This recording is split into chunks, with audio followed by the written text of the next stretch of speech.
In about 30 days, we hit 1 million ARR, did 500K in a month, and we almost all got kicked out of school and sued. That's wild. How many views did you get total, like lifetime, for this one product? Around like 220 million views. I made the video, posted it, and 30 minutes later, I looked over at my co-founder and said, that's it. That video is going to hit at least 10 million views. Today, we're sitting down with Kwon, the mastermind behind some of the most viral app launches of the past few years. He's built Kunch AI, which hit 500K in revenue from a single viral video. He's launched anime fitness apps that generated 50K a month, and most recently, he built a Duolingo-style Bible study app that reached 75K monthly recurring revenue in just 14 days. Dan has cracked the code on turning cultural movements into million-dollar businesses. From riding the wave of student frustration with busy work to tapping into the anime community's obsession with leveling up in real life. But here's what makes this conversation different from other app builder interviews. Dan gets super tactical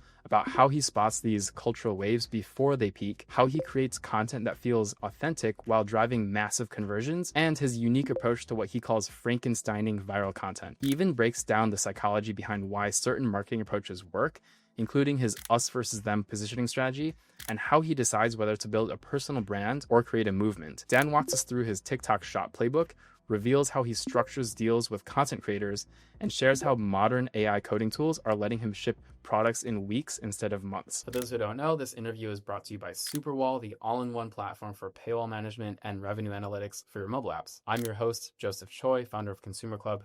Let's get into it. Tell me the story behind Conch. Conch was actually my first AI startup. Before that, I was doing social media. I was kind of like an influencer, and two of my college friends approached me on campus one day asking me to help market their tech startup. I knew nothing about tech, but I was kind of itching to get into something new. And these guys told me about ChatGPT. It was like the end of 2022, beginning of 23. And the first time I interfaced with ChatGPT, I was like mind blown. I was like, I'm going to cheat on all my tests, all my essays. Like that's the first thing. I was like, I don't need to care about any schoolwork ever again. And they were building a tool called Panora or ChatGPT for Google Docs. So it was a Chrome extension.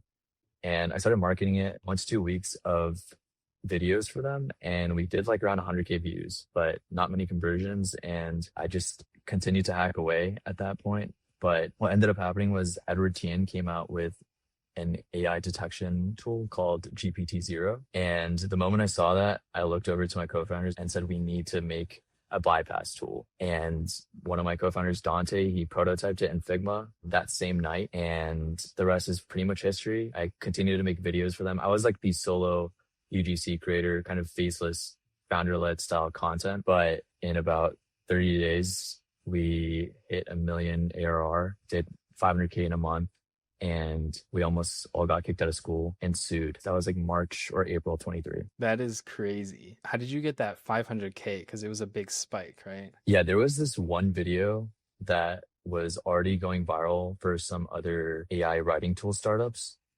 It was a video of some kid getting caught in his class. And in terms of the video quality, it was pretty bad. But the sound of the teacher yelling at the kid worked so well with this other video overlay that I found of a teacher telling students like no AI on this test. And so I basically merged those clips together. And that one video did well over 100 million, 150 million views across platforms. I remember the specific day, like I made the video, posted it, and 30 minutes later, I looked over at my co-founder and said, that's it. That video is going to hit at least 10 million views. And by the end of the day, that video on the TikTok account alone is at like 15 or 16 million views. And then it started getting reposted on X by random accounts. I didn't even know about X or know about like Twitter personal branding and whatnot at that point. But yeah, that's that one video, the one with 30 million views. We were really leaning into the emotion that I myself as a student felt at the time, and many students, that we were assigned so much busy work during school, and none of that really even led to a good job. And I mean, we're even seeing that right now with how many 16 to 24-year-olds are unemployed. Even now, I think this sort of style of storytelling would work incredibly well for any B2C ed tech SaaS. I'm just kind of out of it because most of those most of that ICP is pretty hard to deal with. There was this video already going viral. Do you remember how many views like the original hook It had like video? 10,000 likes. And it was just it had like 10,000 likes and it was just the overlay video. There was no like on-screen text and the sound was completely different. Oh, the sound was different. Oh, so you pulled so this video was doing well, but there's a different video with a professor like yelling at the students saying like no chat GPT. Yeah, yeah.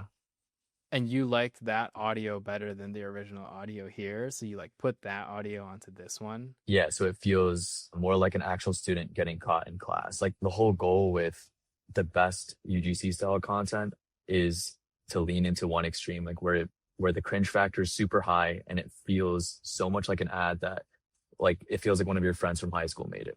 Or we lean so far into this video feels so real and it's just something that I saw in my Snap story. And you could see this in a lot of other videos where we're using like Snap style captions, which was kind of meta for a while.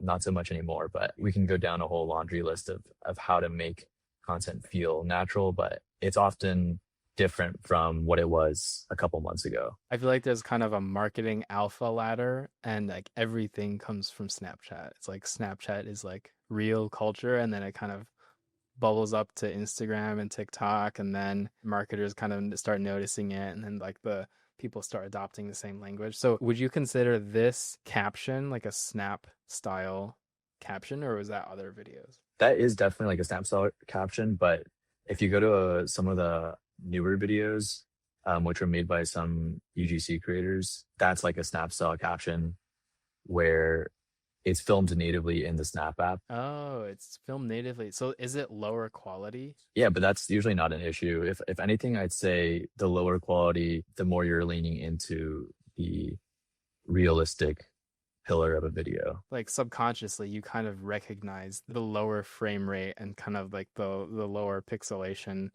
from seeing Snap videos or like Snap stories. That's so interesting. And then the caption was like, how the F is this kid acing every exam? Zooms in, and then it's like, oh, I'm using this AI website. So it's like straight up demo. Like I've seen this type of video more lately, like maybe last year, this year. So do you feel like this style of video still works today, where I would say I would categorize this as it's sort of the tongue-in-cheek, like it feels like it was made by a kid that built a side project and they're like, hey, here's my thing, it helps you do your homework and stuff. Yeah, I think it still works, definitely, especially on X.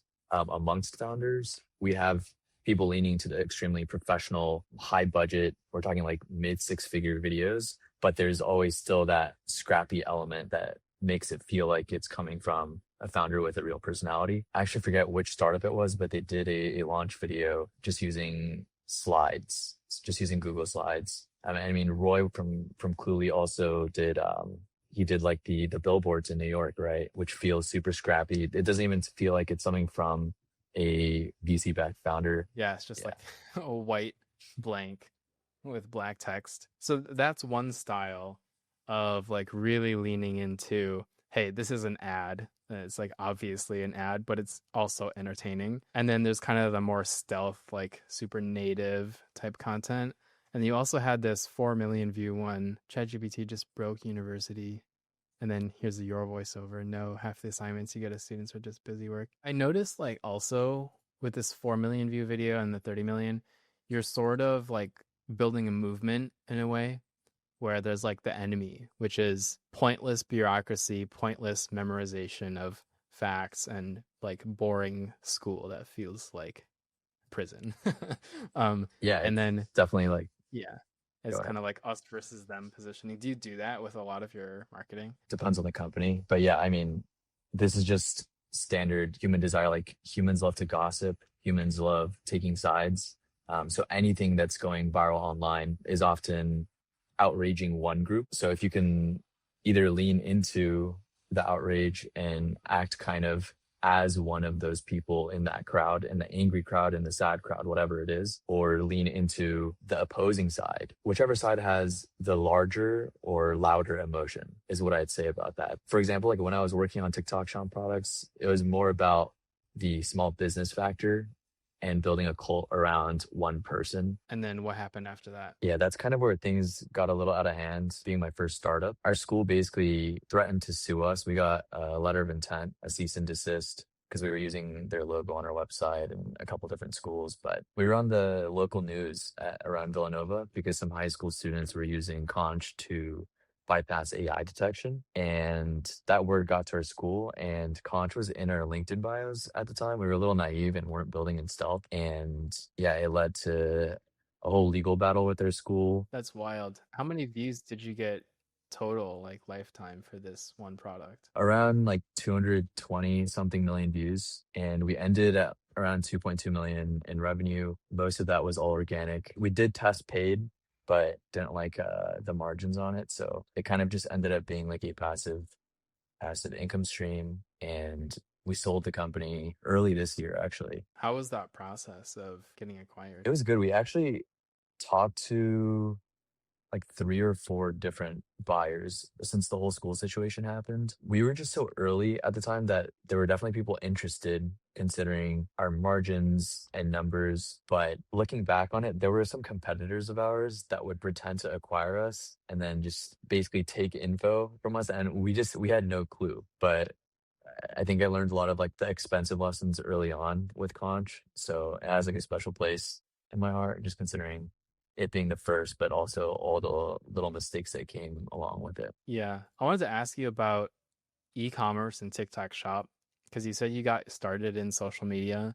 You've also done viral marketing for TikTok Shop and e-commerce brands as well. I'd love to hear like what you've done in the e-commerce world and also if you see any overlaps and what app founders can learn from the e-com space. First of all, I'd say it's all the same game. There's no real difference in how you should be thinking about marketing. Obviously, you should have a bit of a different approach, but yeah, my background in e-com actually started when I tried drop shipping when I was like 15 or 16. I didn't really make much money off of it. And then after Conch, after a couple other different projects, I ended up working on a TikTok Shop accelerator. It ended up being agents for TikTok Shop. And we ran with that for about like 8 months. He's still running the company, but yeah, we got backed by Science Inc., which is a CPG focused venture studio. And at that point, my good friend, he had gotten his shop to #1 on TikTok and kind of learned the ins and outs of what makes a shop successful there. And that included like affiliate strategy, paid ads, organic, which is what I was running along with the actual software product, and customer support. So all of that's like automated with AI just through all the learnings from working with the different brands. Our biggest brand was Final Boss Sour, which was #1 in the food and beverage category for just overall TikTok Shop revenue. What would you want to know about TikTok Shop in particular? Are we considering like the organic strategies, affiliate, paid ads? I guess starting from organic, can you share any strategies for getting your first winning formats? Because I think a lot of people want to find those, winning short form video formats that get a lot of views, but also convert to product. How do you think about that for ecom? I guess going back to your first point and mine of how everything is pretty much the same game, the scrappy style content that we saw work well with Conch actually worked even better with TikTok Shop brands. So TikTok as a platform just boosts the likelihood of normal shop videos going viral in the first place, which is why everyone should be posting shop content if they don't know what to do and they want a side hustle where they're just reviewing products. But some of the best videos that come from affiliates basically just read like Amazon reviews. And then, I mean, what you're seeing there with Final Boss Sour is founder-led content where, yes, Final Boss Sour is a VC-backed company. They make millions of dollars a month, but the content feels like it's being shot in the founder's kitchen in their bedroom. We can go down high production style content. There's no problem in that. And that actually does have its place on TikTok Shop. But the small business factor combined with, there's a couple different pillars that we were using to activate with a lot of our brands. One of the major ones was small business factor. And then #2 was focusing on like the clearance of your products. So you can often put a flash sale on an item, and that automatically boosts both the product and the brand on TikTok Shop in terms of getting it in front of people on their For You pages. But getting people to convert, or the click through to conversion rate, that is the major factor in See, that's actually a video I made for Final Boss Hour. We made way too much sour candy, so we're putting it on sale. Not the typical junk you see filled with sugar and chemicals, but real fruit covered in real sour. Just look at the ingredients list. Some of you guys are snagging these 18-pack variety boxes for less than $20, so this definitely isn't going to last much longer. So again, super, super, super scrappy. And I actually made that because when I first joined Dimension and Final Boss Sour's team, they were trying to go viral on organic. They were getting views, but nothing was converting.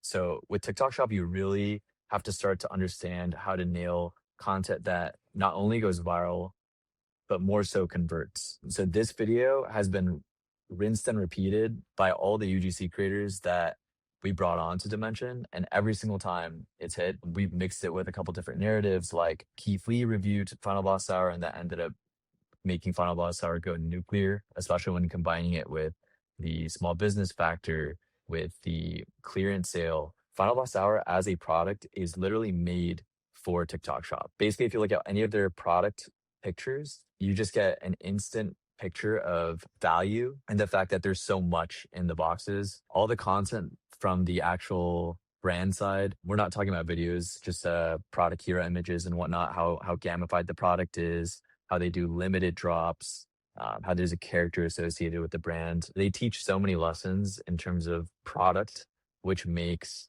the actual organic marketing storytelling that much easier. That's so interesting. It's like gamifying candy. Like you would normally think about gamification for apps, but it's like founder led. Like people are buying into the story and like people are getting hyped up for new flavor drops, like kind of like a streetwear brand. Can you use that for apps too, do you think? What in particular are you asking? Kind of the gamification aspect that you're describing. I think even like with the Stan store, he does a bunch of founder-led marketing, which is pretty different as a product. It's like a LinkedIn bio app. But overall, I think if you're a founder and you're scared to do any sort of founder-led marketing, then you shouldn't be building your app. It's almost to that degree because the content doesn't need to be super high production.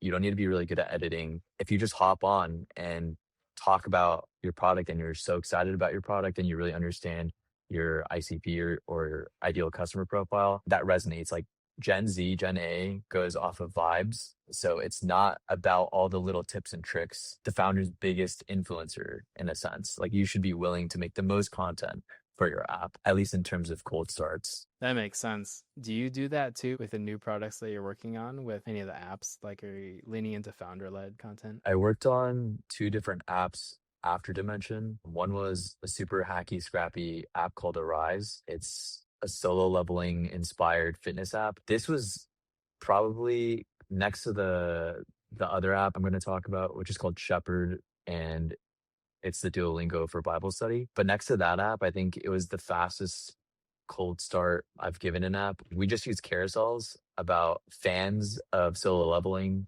being excited about the idea of the system existing in real life. So like there were already a bunch of anime fanatics just posting, we need the system in real life. So everyone already wanted an app and there were already a couple out, but none of them were optimized. They had no long onboarding flow, no social features. They weren't optimized to convert. Actually, most of them were running ads, which anyone in the app space knows does not generate much revenue. And it's probably the worst way to monetize your app. But yeah, we just basically milked that format, partnered with a couple different influencers. What did your influencer deals look like for this? I mean, it varied, but most of the influencers and meme pages we worked with were happy with like a $1 to $2 CPM. And typically we're looking at around like a $6 or $7 RPM. So most of the influencer deals are what pushed this app to around 50K a month, similar 70-80% margins to the other consumer apps I've been working on. That's so interesting. It's like, it seems like the framework for this was just like find a large group of people that are really passionate about a thing and then just make an app that's sort of like based on that IP. So they're super fans of solo leveling and they doesn't really exist in real life. I mean, it goes back to the point of building a movement. You're either building the cult or finding the cult. And it's definitely better to build the cult in terms of long term or in terms of LTV. But with this, it was just such an obvious play with the season 2 finale of Solo Leveling coming out at the time. So we were kind of riding like a momentum wave. I like to say that pretty much every product or project I've worked on has stemmed from some sort of momentum wave and an existing cult. Conch was an existing cult, or were you building the cult? Also a mix of the two, because I mean, just going through the American school system, both in high school and in college, pretty much everyone hates busy work. And so that sort of mind share against university and higher academia already exists. And I think there's definitely a place for school. Like, we shouldn't just get rid of the school system entirely, but those emotions are definitely stronger in students, and only getting stronger. I mean, every single college kid that I know says that ChatGPT is still something that most professors are against, and it seems like the detection or detectors are still coming out and working, and it's what these professors are using. So I've even seen more startups around the AI detection bypass feature go viral even recently, and some of them are doing billions of views. It's still a huge movement. People are still capitalizing on it. What do you think is a big movement right now? Social's super saturated already, but I think with the recent events, like, freedom of speech is huge. So if someone built an app in that space with the right storytelling, you could really see some crazy breakout community. I think something in the debate field would be really interesting. And also the Christian community has been definitely gaining a lot of momentum. And we're seeing like revival in Christianity right now. And so alongside that, and also being like a Christian that struggled with like getting in the Bible every single day, that's also why I ended up building the app Shepherd, which was more recent, about 3 or 4 months ago. Shepherd kind of started between my co-founder on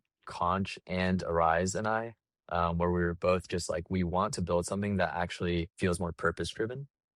And again, growing up Christian, but not really being able to get into the Bible consistently, we just thought, why not build like a Tamagotchi style app for it? And kind of going back to the small business factor, the founder should be the biggest influencer of their app sort of angle. This also blew up. It was like 7 videos, and we did like 20 million views in 2 weeks, got over 100,000 downloads, and nothing was optimized for this. We literally ideated or conceptualized with like AI and just some calls. It was like a 2-week build alongside a 2-week growth sprint. Yeah, I mean, the app broke a ton. There were a lot of issues, but we got it to 75K MRR in those 2 weeks. And we're currently working on tightening like the social loops that exist in the app, because we think the bigger play is K factor, and basically getting people to invite prayer and accountability buddies for consistently reading the Bible. And that was all from how many videos? It was like 7 videos. And then we continued to get more videos up after the fact. And I think about a month ago, my co-founder halted all creator ops, just because the whole conversation around social loops. I don't think there's any videos of the new app on the social pages at the moment. Wait, so is this the account where the most viral videos were, or were they on like creator accounts? Some on creator accounts, but Oh, the most viral videos were on Instagram, actually. I mean, this is arguable either way, but I would say it's much easier to grow an Instagram account from scratch. So the premise of the app is to basically become a shepherd to your own lamb or soul by consistently reading the Bible and encouraging other like shepherds to pray. So we're kind of gamifying Christianity in a sense. yeah, it combines so many interesting concepts. It's like the movement, which is Christianity and people wanting to invest more in their faith. And then there's the actual, I guess, like the format or the form factor of the app, which is like the Tamagotchi style. This one is definitely has a little bit more depth to it, where you're taking care of your soul or you're taking care of your faith. Were the most successful videos all from this one account? Yep.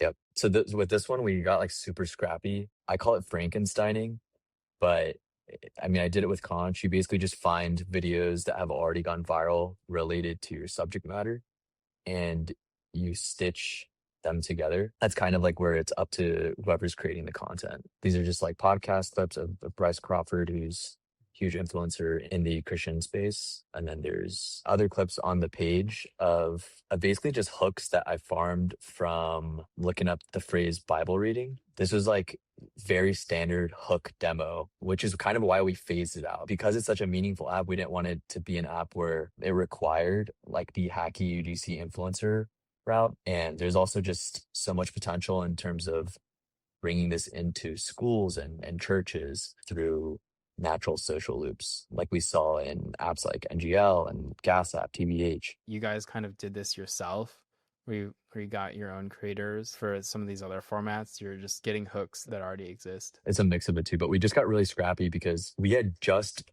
started seeing like content market fit with Arise. Arise was at like 7K a month. That's when my co-founder Dante and I started going back and forth on this idea of a Tamagotchi Bible reading app. And then in 2 weeks we launched, or like 2, 3 weeks we launched. It literally was a concept to chart. So we were on like number 10 on reference for charts for a week or so. But like I said, we paused on all the organic because we realized this is not like an app we should be pushing such a hacky version of. So the last couple of months have just been my co-founder dialed on product. A completely random thing I just came up with, but as you look at this demo, what is like something unique or interesting that you're like, oh, I actually really like that? From my perspective, it seems like all taste is just having an opinion. That's very true. I mean, that's the same way we can think about content as well. Even with content, like when I would try to get my friends who either ran brands or wanted to build their own personal brand as like an influencer online, the only way you know how your taste falls on that spectrum of like, is there an ideal viewer persona or consumer persona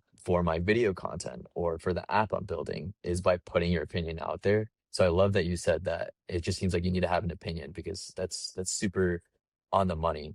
And like I said, the more people that are building apps, the more people that are making content, the better, because we just have so much diversity in terms of what's coming out. And oftentimes the best content and products are like amalgamations of all these different opinions or style, taste, whatever word you want to use. That's really interesting. So you mentioned that in the new version of Shepherd, there's going to be a social component where people can kind of interact with each other in their Bible study.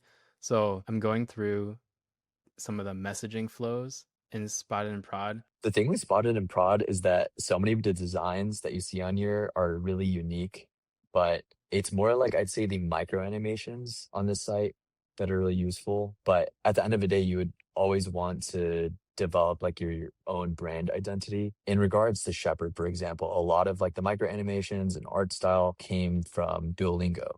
So Duolingo was kind of getting canceled at the time, and we thought it would be really funny and viral if we built off of that momentum wave where Duolingo is getting canceled, the owl is getting canceled, but that's why you should interface with the lamb instead. It was like God first lamb over the AI first owl, because the Duolingo owl was getting canceled for using AI in all of its videos. It was kind of like us versus them. We had like an AI chat feature we added to the app very briefly, and we had like some backlash in our Discord. Like we still have, I think, like 10,000 members in our Discord off that initial push.